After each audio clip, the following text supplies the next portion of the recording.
Basi kwa dakika hizi chache niazime masikio yako kwa dakika chache hizi, tukashirikishane neno la Mungu kwa ufupi kabisa, alafu baadaye twende kwenye maombi. Leo ni siku yetu ya kwanza ya semina hii, tunaanza rasmi leo, na Mungu analo jambo kwa ajili yako. Sema amen. Sema tena amen. Tumesoma kitabu cha Marko sura ya 5 kuanzia mstari ule wa 25 kwa habari ya mwanamke mwenye kutoka damu muda wa miaka 12 na kuteswa mengi kwa mikono ya matabibu wengi. Amegharimiwa vitu vyote alivyonavyo, kusimfae hata kidogo, bali hali yake ilizidi kuwa mbaya. Aliposikia habari za Yesu, alipita katika mkutano kwa nyuma, akaligusa vazi lake, maana alisema, nikiagusa mavazi yake tu nitapona. Mara chemchemi ya damu yake ikakauka, naye akafahamu ilini mwake kwamba amepona msiba ule. Mara Yesu, hali akifahamu nafsini mwake kwamba nguvu zimemtoka, akageuka kati ya mkutano akasema, ni nani aliyenigusa mavazi yangu? Wanafunzi wake wakamwambia, je, wawaona makutano wanavyokusonga-songa, nawe wasema ni nani aliyenigusa? Akatazama pande zote ili amuone yule aliyetenda neno hilo. Na yule mwanamke akaingiwa na hofu na kutetemeka, akijua lililompata, akaja akamwangukia, akamweleza kweli yote. Akamwambia, binti, imani yako imekuponya, nenda zako kwa amani, uwe mzima, usiwe na msiba wako tena. Hebu wacha niweke msingi jioni ya leo katika siku yetu ya kwanza ya semina hii ambayo tunakwenda kuianza. Habari za mama huyu, Biblia imeeleza vizuri ya kwamba alikuwa ni mwanamke ambaye ameteseka kwa muda mrefu. Alikuwa na shida kwa muda mrefu. Inasema ni muda mrefu, miaka 12 amehangaika, miaka 12 akitafuta suluhisho la tatizo lake. Miaka 12 anatafuta uzima. Miaka 12 anakwenda kwa daktari moja mpaka mwingine. Miaka 12 anakwenda hospitali mpaka hospitalini. Miaka 12 kahangaika sana. Inasema Biblia kwamba katika kuhangaika kwake kule kote, aligharamiwa vitu vyote alivyokuwa navyo, kusimfae kitu. Aligharamiwa vitu vyote alivyokuwa navyo, kusimfae kitu. Maana yake kama mama huyu alikuwa na mashamba aliyauza. Kama alikuwa na mifugo aliuza. Kama alikuwa na kitu gani aliweza kukiuza ili kuweza kugharamikiwa afya yake tu. Nikakutana mama moja wakati fulani ametoka Katoa, akaniambia, mchungaji, hapo unaponiona siku moja nikiwa nimekaa nyumbani, nimekaa nyumbani, nikashangaa kuna nzi aliingia kwenye pua yangu upande wa kushoto. Akaingia kwenye pua nzi, na nilijitahidi kuweza kumtoa nzi lakini haikuwezekana. Nikasikia yule nzi ameingia ndani kabisa, alafu akawa kama anazunguka kwenye kichwa namna hii, kama anazunguka kichwani. Na baada ya hapo kichwa kilianza kuuma sana. Baadaye mambo yakabadilika. Jicho langu la kushoto kule ambako yule nzi aliingilia likawa limevimba, na baada ya kuvimba likawa linatoka usaha.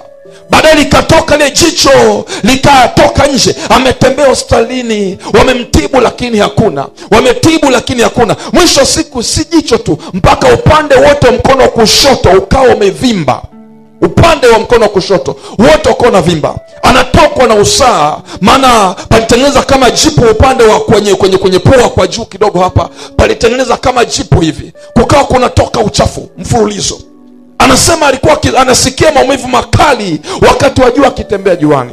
Kaenda hospitalini, amekwenda Bugando, hapana. Anaambiwa, mama, hii sio kansa, lakini tunashangaa tatizo ni nini? Lakini inawezekana unatakiwa uende labda pengine Muhimbili ukafanya matibabu makubwa zaidi, kwa sababu ukichelewa inaweza ikatengeneza kansa na iko sehemu mbaya, pengine labda ikaweka sehemu mbaya ikaleta matatizo. Anasema pamoja na yote lakini hakuna kitu. Walikuwa na mali pale nyumbani, walikuwa na gari na mume wake, wakatoa fedha, biashara zao zikayumba, wakaamua kuchukua gari, wakaliuza lile gari ili kugharamia afya ya huyu mama. Lakini pamoja na hayo bado afya yake haikukaa sawa sawa. Mambo ya hospitalini sasa yakawachosha. Wakasema sasa ngoja tujaribu twende kwa waganga wa kienyeji. Wakaanza kwenda kwa mganga wa kwanza. Lakini hakuna. Wakaambiwa lete ng'ombe. Akaenda kijijini, walikuwa na ng'ombe, wakauza ng'ombe wa kwanza, wakapeleka kwa mganga ili apate kutibia huyo mama, lakini hakuna chochote. Wakaambiwa na ndugu yao kwamba kuna mganga mwingine sehemu fulani, hebu nendeni kule mkajaribu, labda ataweza kupona. Wakajaribu kwenda kule nako, lakini bado hali kazidi kwa ile ile. Yule mama alikuja mpaka unamsikitikia. Yaani unakaa naye kwa karibu namna hii, yaani harufu ile ya usaa inanuka, ni kama vile amekwisha kuoza, angali bado anatembea. Ameuza vitu vyote alivyo navyo. Sasa wamebaki katika hali ya umasikini. Anasema mchungaji, tumebaki sasa na nyumba yetu na kiwanja chetu. Tulikuwa na mashamba tumeuza. Mume wangu namshukuru kwa sababu ananipenda sana mume wangu. Kila amejitahidi sana inavyowezekana kujaribu kuona ananitibisha na pona, lakini mchungaji haijawezekana. Sasa nimesikia habari kwenye redio, nimekuja uniombee mchungaji, yumkini Yesu atanifungua. Haleluya. Haleluya. The same kwa huyu mwanamke, amesumbuka miaka 12. Miaka 12 amesumbuka. Hajapata msaada wowote. Wao umehangaika mara ngapi? Inawezekana unasema kwamba mchungaji, nimetembea kanisa la kwanza kwenda kuombewa, sijapata uponyaji. Nimekwenda kanisa la pili, bado haijawezekana. Nimekwenda la tatu, nimejaribu kusumbuka hata kwa waganga. Nimepeleka sehemu mbalimbali, lakini bado haijawezekana. Nataka nikutangazie kupitia madhabahu ya Harvest mahali hapa, chini ya mtumishi wa Mungu Apostle Emmanuel, unakwenda kupokea muujiza wako katika jina la Yesu Kristo. Kama unaamini sema napokea kwa jina la Yesu. Sema amen. Sema amen. Bwana Yesu nasifiwe sana. Nasema kwamba kwa Yesu inawezekana. Mama kaangaika miaka 12, lakini siku moja, unajua, sikiliza nikwambie, unaweza ukakaa na matatizo mwezi wa kwanza, mwezi wa pili, mwezi wa 4, watu wakakucheka, wakakuzalau, wakakusimanga, wakaona ya kwamba mkisha kuachwa, wakaona ya kwamba wewe hufai tena, umeshakuwa takataka. Lakini wacha nikwambie, iko siku moja Yesu akishashuka kwako, anamaliza yote, inabaki kuwa ni historia. Na kutangazia wiki hii, matatizo yako uliongeka kwa muda mrefu yakabaki kuwa historia katika jina la Yesu. Sema amen. Yakabaki kuwa historia ndani ya wiki hii kwa jina la Yesu Kristo. Sema amen. Huyu mama kaangaika miaka 12. Haijalishi ni miaka mingapi umehangaika, haijalishi ni wiki ngapi umehangaika, haijalishi ni miezi mingapi unahangaika, iko siku moja, nayo si mbali, ni ndani ya wiki hii, Bwana anakwenda kutenda jambo kwa ajili yako, na hiyo shida inabaki kuwa historia katika jina la Yesu Kristo. Kama unaamini sema amen. Haleluya. Haleluya. Huyu mama kagalimia vitu vyote vilivyokuwa navyo, lakini Biblia inasema ya kwamba aliposikia habari za Yesu, aliposikia habari za Yesu, akasema mimi nitakwenda nikajaribu. Kujaribu. Akasema nitakwenda, na nikishafika kwa Yesu sihitaji kuzungumza naye, sihitaji kumwambia habari gani, sihitaji kumwambia habari za mchana, sihitaji kumwambia shikamoo. Nikishafika kwa Yesu, nitakachokifanya ni jambo moja, nitagusa upindo wa vazi lake. Nachokijua ni kimoja, ya kwamba tatizo nilonalo nikishagusa mavazi lake litakauka. Sema amina. Sema amina. Na wewe amini kabisa kwamba umekuja katika madhabahu ya kinabii chini ya Apostle Emmanuel Poswea, ya kwamba ukishakaa mahali hapa, wala uhitaji mtu fulani akuone, wala uhitaji ndugu zako wajue, wala hitajiki kwamba watu waseme kitu gani. Unachojua kitu kimoja, nishakanyaga mahali hapa, uponyaji wangu ni sahihi. Nasema kwako, kama unaamini sema amen. Haleluya. Haleluya. Wangapi wako tayari wiki hii wakapokea muujiza yao? Sema amina. Mpe Yesu makofi. Bwana Yesu nasifiwe sana. Haleluya. Huyu mama baada ya kuwaza vile, akachukua hatua, akaamua kwenda. Kaenda moja kwa moja kwa Yesu. Unajua tatizo lake, alikuwa anatokwa na damu, na kwa Wayahudi yule alikuwa ni najisi. Kwa Wayahudi huyu mtu alikuwa ni najisi, na kwa maana hiyo, kwa kuwa alikuwa ni najisi, hakuruhusiwa kuchangamana na watu watu wengine. Yes. Maanake watu wa namna hii waliokuwa na ukoma, waliokuwa na shida kama hii, walitengwa na jamii. Kumbe mambo ya karantini hayajaanza leo, tangu Agano la Kale alikuwepo. Walitengwa na jamii kwa maana kwamba alikuwa alihesabika kama ni mtu najisi. Hasa huyu mama akajiuliza, akasema ya kwamba ni kweli wamenitenga, siruhusi kuchangamana na watu, lakini wacha niseme kitu kimoja, wakinipiga mawe wacha nitakufa. Maana hata nisipokwenda nisipopiga mawe nitakufa na ugonjwa huu. Kwa nini nyamaze kimya? Leo ninaamua kuvunja ukimya. Siogopi tena watu, naamua kwenda mwenyewe. Katika jina la Yesu sema amina. Sema amina. Huyo mama akaamua kuvunja miiko. Yes. Akaamua kuvunja miiko. Leo amua kuvunja miiko ya kwenu. Useme hata kama wazazi wangu, hata kama ndugu zangu wanasema, najua sisi kwenye ukoo wetu hakunaga walokole. Fanya kama yule mwanamke, amua kuvunja miiko leo kwa ajili ya Kristo. Yes. Sema amina. Lakini ukianza kuangalia sasa itakuwaje? Sasa watasemaje? Wacha nikwambie, achana hizo habari. Amua kama alivyomoyo mama, amua kufanya maamuzi mwenyewe katika jina la Yesu. Sema amina. Amen. Mama akachukua tu akaenda kwa Yesu. Alipofika kwa Yesu kama alivyokuwa amewaza, alivyokuwa amezamilia, akafika akagusa upindo wa vazi la Yesu. Biblia inasema kwamba mara chemchemi ya damu yake ikakauka pale pale. Amehangaika miaka 12, kitendo cha kufika kwenye pindo la Yesu akagusa, damu ikakauka pale pale. Umeteseka miaka mingi, kitendo cha kuja katika madhabahu hii, tatizo lako linakauka pale pale kwa jina la Yesu. Yesu niko miaka mingapi? Pale pale linakauka. Yesu tumikia Yesu anayetenda, Mungu anayetenda. Mungu wetu sio wa baadaye Bwana. Mungu wetu sio njoo kesho. Mungu wetu anajibu pale pale katika jina la Yesu Kristo. Sema amina. Unaweza kwenda kwa wanadamu, unaweza kwenda kwenye ofisi zao, wakakwambia najua tuko busy. Wacha nikwambie, Mungu wetu anasema Biblia, halali wala sinzi. Ukimwita asubuhi anajibu, ukimwita mchana anajibu, jioni anajibu, usiku anajibu, wakati wote. Wala kwambia njoo baadaye. Kwambia kwa shida yako, kwa tatizo lako, Mungu hahitaji kukwambia njoo baadaye, na kuambia majibu yako ni katika jina la Yesu. Somebody shout hallelujah. Amen. Hallelujah. Amen. Alipopona yule mama, Yesu anasema Biblia akatambua nguvu zimemtoka. Na ndipo pointi yangu hapo ilipo. Ndipo pointi yangu hapo ilipo. Kama ulikuwa unaandika, soma, andika kumgusa Yesu. Kumgusa Yesu. Unahitaji kumwona Yesu kwenye maisha yako, kumwona Mungu katika kazi yako, kwenye biashara yako, kwa watoto wako. Mguse Yesu. Mguse Yesu. Na kumgusa Yesu haitajiki kawaida kawaida. Fanya kitu cha tofauti. Fanya vitu kwa kumaanisha. Huyu mama angefanya kwa kawaida, isingewezekana kumgusa Yesu. Angefanya kwa kawaida, isingewezekana kupona.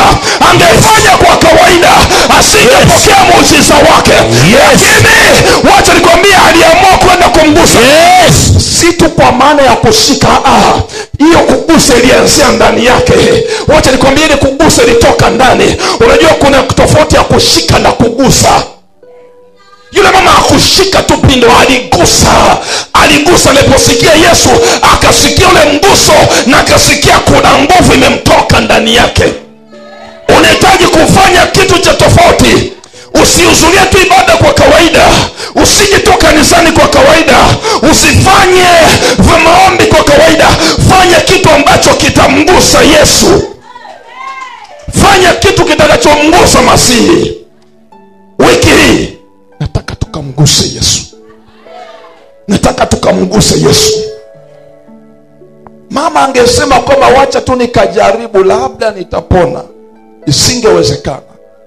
Lakini kwa kuwa alikuwa amemaanisha, alikuwa amedhamiria kutoka moyoni, kile kitu kilimgusa Yesu.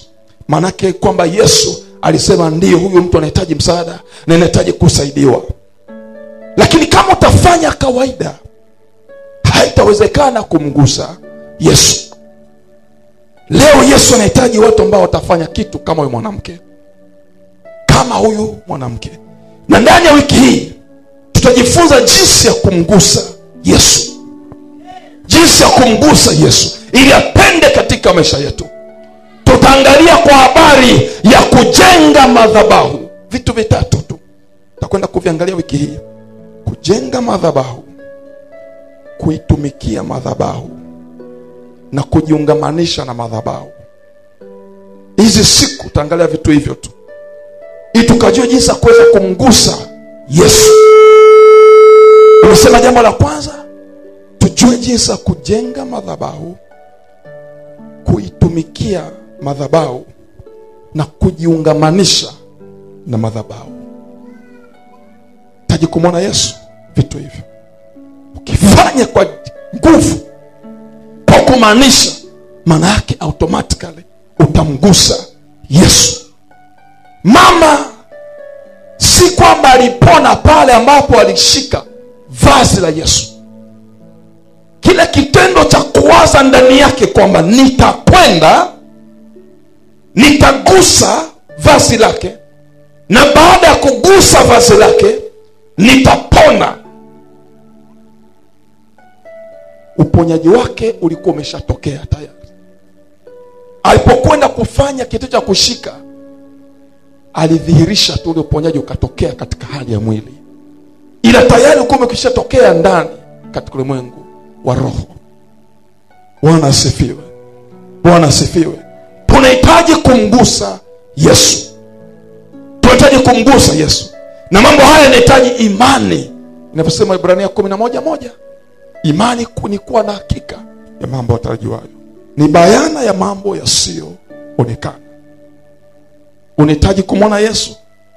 Hudhuria wiki hii yote nzima tukajifunze jinsi ya kufanya vitu vitakavyomgusa Yesu na ikasababisha miujiza yetu kutokea, maisha yetu kubadilika. Hayatabaki vile alivyo kwa sababu tumefanya kitu cha tofauti. Wao nafikiri wangapi walikuwepo pale na Yesu? Walikuwepo maelfu wamemzunguka na walikuwa wanamgusa wengi, wanamshika wengi. Mwana Yesu mwingine anapita karibu yake, anamgusa namna hii. Walikuwepo wengi, lakini mama huyo aliposhika ule mguso wake haukuwa wa kawaida, ulikuwa ni tofauti na wengine walivyokuwa kimgusa. Kuna watu wanamgusa Yesu kwa kupapasa, kuna watu wanamtafuta Yesu kwa kupapasa, lakini wako ambao wanafanya kama huyu mama kwa kumaanisha. Yes. Ndio hao Yesu wanaowatazama. Wanafanya kwa kumaanisha. Na wiki hii tukajifunza jinsi ya kufanya kwa kumaanisha. Inawezekana umeteseka kwa muda mrefu, umehangaika kwa muda mrefu, umefanya kwa muda mrefu, lakini ndani ya wiki hii tunajifunza jinsi ya kufanya kwa tofauti, jinsi ya kumgusa Yesu ili tukaone matokeo. Wacha nikwambie, ukifanya kwa kawaida utakuwa wa kawaida. Ukifanya kwa kawaida utabaki vile vile. Ili uone matokeo lazima ufanye tofauti na wengine wanavyofanya. Lazima ufanye tofauti na wengine wanavyofanya. Ndicho kitu nataka kujifunza wiki hii. Na ukifanya hivyo utakuwa ni wa tofauti kabisa kabisa.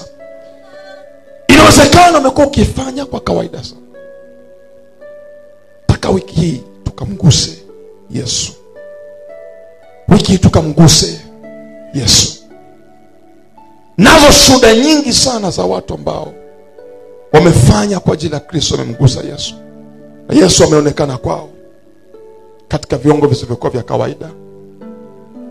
Katika viwango visivyokuwa vya kawaida. Kesho nitafanya jambo kwa ajili yako ili tukamwone Yesu. Umeteseka, umelia kwa muda mrefu. Leo kesho na ndani ya wiki hii tukafanya kitu ambacho kitamgusa huyu Yesu na kusababisha matokeo katika maisha yetu. Simama juu kwa miguu yako. Yes. Wengi wamekaa katika maisha ya kawaida. Wengi wametembea kwenye hali ya kawaida. Walokole wengi wamekaa katika hali ya kawaida. Wameishi maisha ya kawaida. Na wamefikia hatua wengine wakasema kwamba Mungu labda hayupo, Mungu labda hajibu. Wacha nikwambie, hao Yesu, waliokuwa na Yesu pamoja, walitembea naye siku zote. Lakini mtu kutoka sehemu nyingine ambaye hajawahi kumwona Yesu, amesikia tu habari zake, akaja akiwa amemaanisha, akafanya kitu cha tofauti kuliko wengine na akapokea miujiza yake, akashangazwa na Yesu. Waliokuwa pale pale wengine inawezekana walikuwepo na matatizo, wakabaki na matatizo yao. Aliyetoka mbali akafanya kitu cha tofauti na Yesu akaonekana kwake. Na kutangazia ndani ya wiki hii, fanya kitu cha tofauti.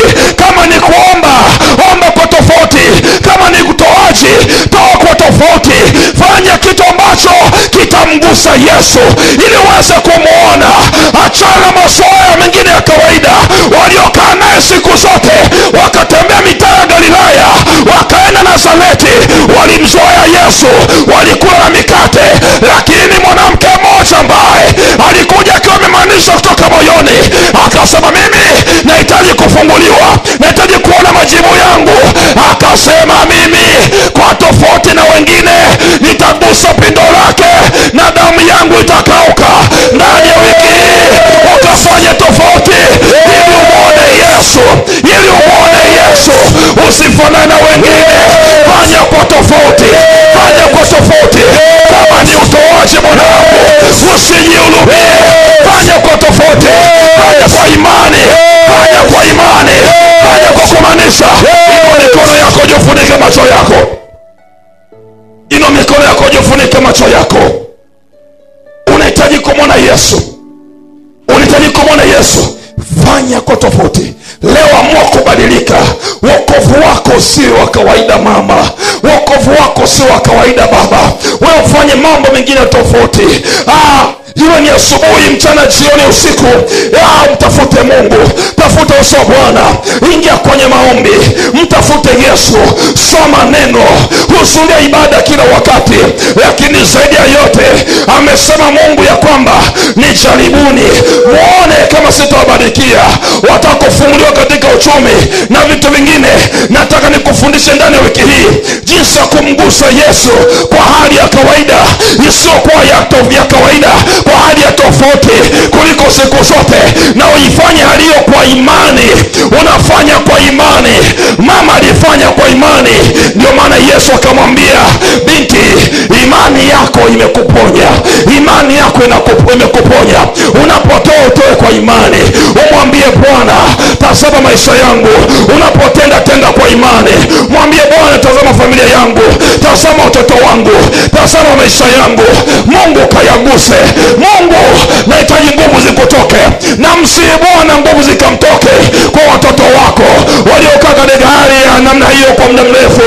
Mungu aka nguvu zikamtoke Yesu kwa habari ya ndoa yako. Kila siku ni migogoro. Leo ufanye kama ule mama, ufanye kwa tofauti, tena kwa imani. Wiki ni wiki yako.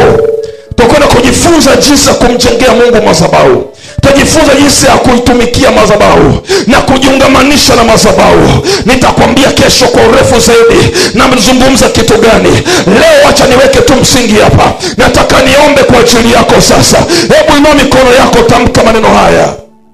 Sema, Bwana Yesu, kwa muda mrefu nimekuwa nikipata matokeo yanayofanana na kupata matokeo yale yale. Nakusihi Bwana, ndani ya wiki hii nikapate matokeo tofauti. Kama yule mama aliyekuja kwako akagusa pindo la vazi lako, mara akawa mzima. Bwana, na mimi ndani ya wiki hii ninakuja tofauti na siku zingine. Nakuja kwa kumaanisha, nakuja kwa imani. Yesu niguse, Yesu niguse. Kama kuna kitu kilichozuia mwendo wangu, spidi yangu, kasi yangu ya imani kiniachie sasa kwa jina la Yesu, kwa jina la Yesu. Roho za mizimu, roho za mizimu, majini, uchawi, waganga, achia maisha yangu kwa jina la Yesu, achia maisha yangu kwa jina la Yesu. Hautanizuia tena, hautanizuia tena. Toka ndani yangu, toka ndani yangu, toka ndani yangu kwa jina la Yesu, kwa jina la Yesu, kwa jina la Yesu. Mwambie Bwana sasa kusaidie kuwezesha ndani wiki hii ukafanya vitu vya tofauti sasa. Usifanye kwa mazoea kama ulivyofanya siku zote. Usifanye kwa mazoea kama ulivyofanya siku zote. Mwambie Bwana kusaidie sasa. Uwe kama yule mwanamke aliyeamua kufanya kitu tofauti, akatofautiana wengine ambao walikuwepo mahali pale, akatofautiana na wengine wote waliotembea na Yesu siku zote, akafanya kitu tofauti kwa uhakika na kwa imani kabisa. Yesu akaonekana kwake, Bwana akaonekana kwake. Hebu ita Yesu, ita Yesu, ita Yesu sasa. Mwambie Yesu nisaidie, mwambie Yesu nisaidie. Nikawe kama yule mama aliyefanya kitu tofauti, aliyegusa maisha yako. Nikakuone sasa Bwana, nikaone katika Yesu Kristo, nikaone kwa Yesu Kristo, nione nguvu zako, nione matendo yako, nione upako wako kwa jina la Yesu Kristo. Baba, katika jina la Yesu Kristo, nasema asante kwa neema yako, asante kwa utukufu wako, asante kwa matendo yako makuu. Wewe peke yako unaweza Jehova, hayuko mwingine kama wewe. Tunakuhitaji Bwana ukatuwezeshe ndani ya wiki hii Bwana, tukaone mkono wako, tuone matendo yako Bwana, kwa jina la Yesu Kristo. Bwana ukaonekane kwa utukufu wako katika jina la Yesu, katika jina la Yesu, katika jina la Yesu, katika jina la Yesu. Kwa jina la Yesu Kristo tunaomba. Hebu sema amen. Hii tukafanye vitu vya tofauti. Kuna vitu unasikia ndani, yani kuna vitu unatamani kuvifanya. Niombe na wewe, watamani kuvifanya, lakini kile ukijidai kutaka kuvifanya unasikia uzito ndani yako. Yani kabisa wewe ni mtumishi, Mungu ameweka vitu ndani yako, lakini kile ukijitahidi kufanya unasikia uzito ndani yako. Yani kabisa hata mwenye upendi huo uzito. Naomba niombe kwa ajili yako. Niombe kwa ajili yako. Bwana wachache tu leo, kesho unatamani kuna vitu kabisa vya kimungu. Watamani kufanya huduma kwa nguvu. Watamani kuwa wa kwanza kwenye kila kitu. Lakini kila ukijaribu, kila ukiwaza kufanya, unashangaa unajikuta unaishia njiani. Kila ukianza ukitaka kufanya, kila ukitaka kufanya unasikia uzito ndani yako. Na inawezekana huko, lakini pia inawezekana huko mahali hapa, hata ibada yenyewe unakuja tu basi unasikia uzito ndani yako, na hiyo inakufanya ufanye kwa kawaida kama wale waliokuwa na Yesu. Wanatembea na Yesu kila siku, wanakaa na Yesu kila siku, lakini wako vile vile maisha yao.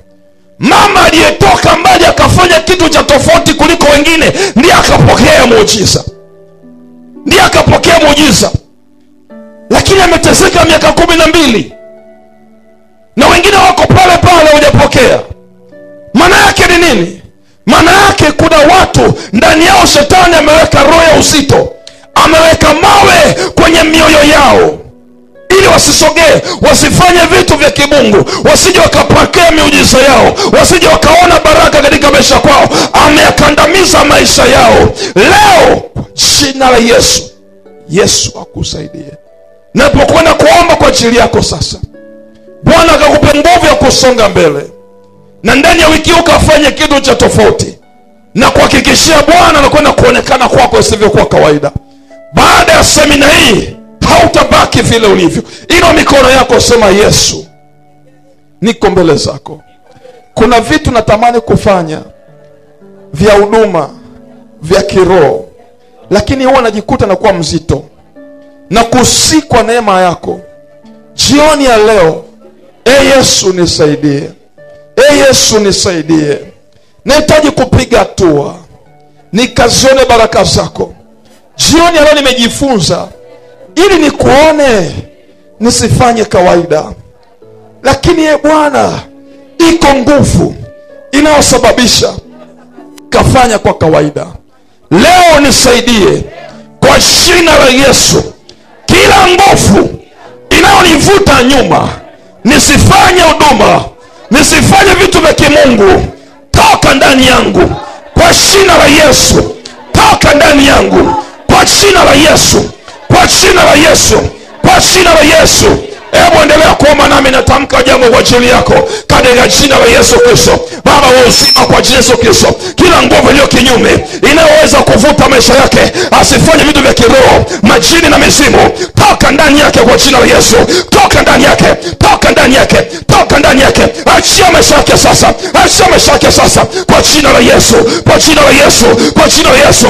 Toka, achia huduma yake, toka, achia huduma yake, toka, achia maisha yake katika jina la Yesu Kristo. Natamka uzima, natamka kufunguliwa. Chochote ambacho kimekamata maisha kwake, kwa damu ya Yesu Kristo, achilia kwa jina la Yesu Kristo, achia kwa jina la Yesu Kristo. Mizimu yote toka, majini yote toka, kamba za kichawi na katwa, katwa, katwa, katwa, katwa, katwa, katwa, katwa, katwa, katwa, katwa, katwa, katwa, katwa. Haribiwa kwa moto. Moto, moto, moto, moto, moto, moto, moto, moto, moto, moto, moto, moto, moto, moto, moto, moto, moto juu yako, moto juu yako, moto juu yako, moto juu yako, moto juu yako, moto juu yako, moto juu yako. Kuanzia nyayo za miguu hata toso wa kichwa, ninaachilia moto, naachilia moto. Wewe chini toka, wewe mzimu toka, wewe chini toka, wewe mzimu toka. Achia maisha yake, toka, toka kwenye kifua, toka kwenye moyo wake, toka. Hiyo nafsi yake achia, hiyo nafsi yake achia. Mahali popote ambako umeweka kwenye makaburi achia. Nasema achia kwa jina la Yesu, kwa jina la Yesu, kwa jina la Yesu, kwa jina la Yesu, kwa jina la Yesu, kwa jina la Yesu, kwa jina la Yesu. Hautamshika tena, hautamshikilia tena. Na kuunguza kwa moto, na kuunguza kwa moto, na kuunguza kwa moto. Wala ya bibi, wala ya bibi, toka, toka, toka, toka, toka, toka, toka, toka. Unapigwa kwa Yesu Kristo, unapigwa kwa moto katika Yesu Kristo. Achia maisha kwake, kila nguvu za giza, kila roho za kuzimu, toka, achia kwa Yesu Kristo. Hiyo sababu ya kurudisha nyuma, kuzuia huduma kwake, kwa Yesu Kristo, toka, achia kwa mamlaka ya Yesu Kristo. Na kama tena kuvunja kila roho ambazo imevuta nyuma kwa damu shikizo huduma kwake, achia sasa, achia sasa, achia sasa, achia sasa, achia sasa, achia sasa kwa jina la Yesu Kristo. Toka ndani yake, toka ndani yake, toka ndani yake, toka ndani yake, toka ndani yake, toka ndani yake, toka ndani yake, toka ndani yake. Roho ya uzito, roho ya uzito, roho ya uzito unekosesha wakati mwingine hamu ya kuabudu, anasikia uzito ndani yake, unarudisha nyuma asifanye huduma, na kupiga kwa moto, na kupiga kwa moto kwa jina la Yesu, kwa jina la Yesu, kwa jina la Yesu, kwa jina la Yesu. Na achilia nguvu ya ukombozi, na achilia nguvu ya ukombozi. Na kata kila kamba walizofunga mikono yako, walizofunga miguu yako. Usikimbie spidi, hiyo miguu ya kiroho iliyofungwa katika mungu wa roho. Na kata hizo kamba, kamba za kichawi, na kata leo, na kata zote kwa jina la Yesu, kwa jina la Yesu. Kwa makali ya upanga, moto, moto, moto, moto, moto, moto, moto, moto, kuanzia kwenye nyayo mpaka utosi wa kichwa. Achilia sasa kwa jina la Yesu, kwa jina la Yesu, kwa jina la Yesu.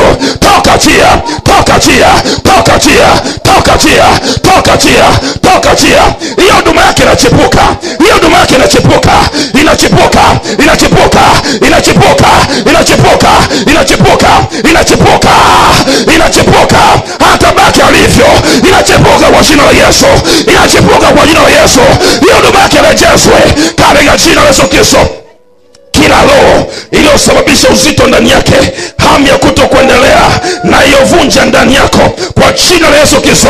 Hizo roho zinazovuta na zipiga kwa mamlaka ya jina la Yesu Kristo, kwa makali ya upanga. Huduma yako ikachipuke kwa damu ya Yesu Kristo. Bwana akachilie nguvu mpya ndani yako, Bwana akachilie nguvu mpya ndani yako, nguvu za kufanya huduma akaziachilie upya ndani yako katika jina la Yesu. Achilie upya ndani yako hamu ya huduma, uamsho wa huduma ndani yako katika jina la Yesu Kristo. Pokea nguvu mpya, maana imeandikwa, wamngojea Bwana Mungu wao watapata nguvu mpya. Nami kwa jina la Yesu naruhusu nguvu mpya sasa ikatembee ndani yako, itembee ndani yako kwa damu ya Yesu Kristo. Naruhusu nguvu mpya itembee ndani yako. Hiyo huduma ambayo Bwana ameweka ndani yako